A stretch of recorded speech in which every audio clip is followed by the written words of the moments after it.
સૌને જય શ્રી કૃષ્ણ. મારું નામ અનંત કૃષ્ણ શાસ્ત્રી છે.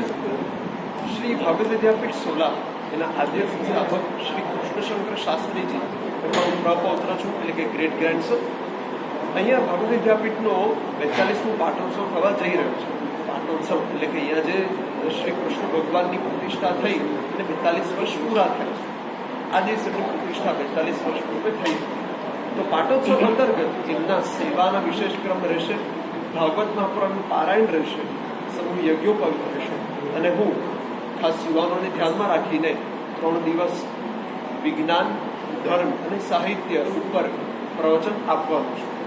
વિષય છે પહેલા દિવસનો કૃષ્ણ ભગવાન છે અને Krishna the management, second science in Hinduism, અને ત્રીજું છે સ્ટ્રેટેજીસ ઇન સુંદરકાંડ. અને જે કાર્યક્રમ થવાના છે એ જ વિષયોને લગતા મહાનુભાવો પધારવાના છે. ખાસ એનો મુખ્ય ઉદ્દેશ શું છે અને કેટલા લોકો આવશે? અહીંયા 1000 જેટલી સંખ્યા રહેશે અને ઉદ્દેશ એ જ છે કે બસ આપણે ધર્મને માણીએ અને સાચવીએ. ખાસ ઝાંખીની કાર્યક્રમ વિશે થોડું વિગતવાર કહીએ.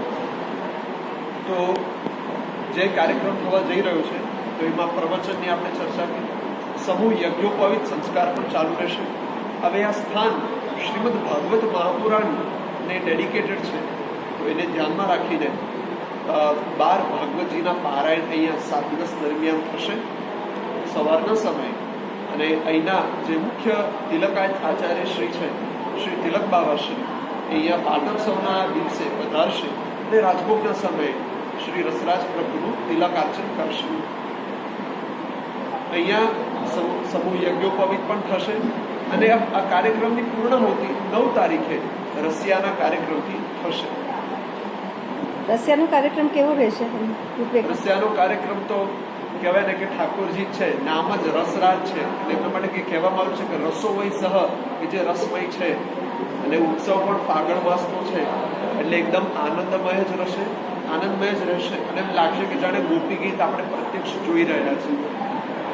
ફૂલોની હોળી,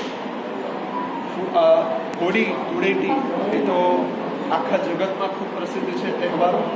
અને હોળી ધૂળેટીનો પણ આપણે કાર્યક્રમ રહેશે.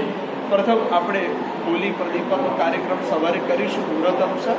પછી રાજભોગના સમયથી આપણે ધૂળેટી કેસુડાથી છે, ફૂલોથી છે, અલગ અલગ રંગોથી છે. અને આ વખતે પ્રકૃતિને ધ્યાનમાં રાખીને અમુક પ્રતિબંધો લઈ અને આપણે હોળી ધૂળેટીનો કાર્યક્રમ ઉજવીશું.